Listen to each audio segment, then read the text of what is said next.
Halo, perkenalkan, nama saya Vicky Bagus Pratama. Saya dari Prodi PGSD dengan nomor NIM 25130404. Saya akan memaparkan materi konsep dasar belajar dan pembelajaran dalam rangka UTS mata kuliah belajar dan pembelajaran dengan dosen pengampu Ibu Dr. Rabiatul Munajah, SPD, MPD. Yuk, simak videonya. Boom. Pengertian belajar. Belajar merupakan suatu proses yang berlangsung sepanjang hayat. Hampir semua keterampilan pengetahuan, kebiasaan, kegemaran, dan sikap manusia terbentuk dan dimodifikasi sehingga berkembang karena belajar.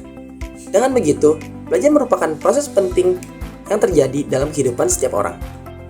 Menurut M. Subrio Sutikno, belajar adalah suatu proses usaha yang dilakukan oleh seorang dalam mendapatkan suatu perubahan yang baru sebagai hasil pengalamannya sendiri dalam berinteraksi dengan lingkungannya.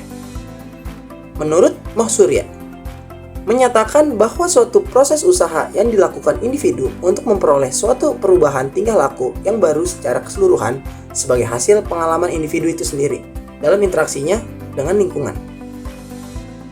Menurut George J. Molly, menurut George, belajar merupakan proses perubahan tingkah laku seorang berkait adanya pengalaman. Pengertian pembelajaran.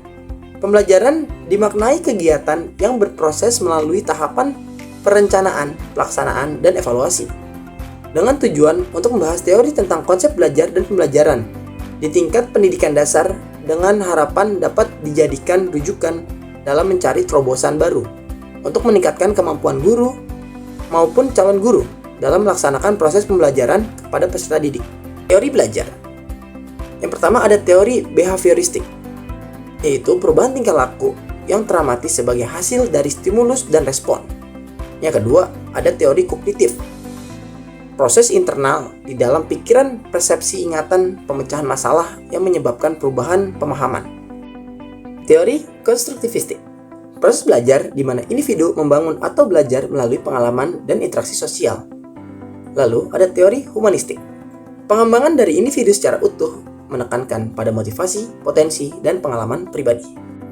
Tujuan pembelajaran. Penyampaian materi ini bertujuan untuk memastikan peserta mampu memahami dan menjelaskan secara komprehensif hakikat dari belajar dan pembelajaran. Selain pemahaman dasar, diharapkan dapat menganalisis serta menghubungkan prinsip-prinsip dan teori-teori belajar untuk melanjutkan penerapan dan merumuskan strategi pembelajaran yang efektif dan berpusat pada peserta didik. Kesimpulan belajar. Belajar adalah perubahan perilaku permanen akibat pengalaman. Pembelajaran adalah interaksi terencana guru untuk memfasilitasi proses belajar tersebut. Pembelajaran yang efektif harus selalu berpusat pada siswa, didasarkan pada teori-teori belajar yang relevan, dan bertujuan pada pengembangan potensi secara menyeluruh. Kunci utamanya adalah proses aktif siswa dan difasilitasi oleh lingkungan yang mendukung. Oke, sekian dari saya, kurang lebihnya mohon maaf. See you next video, bye-bye.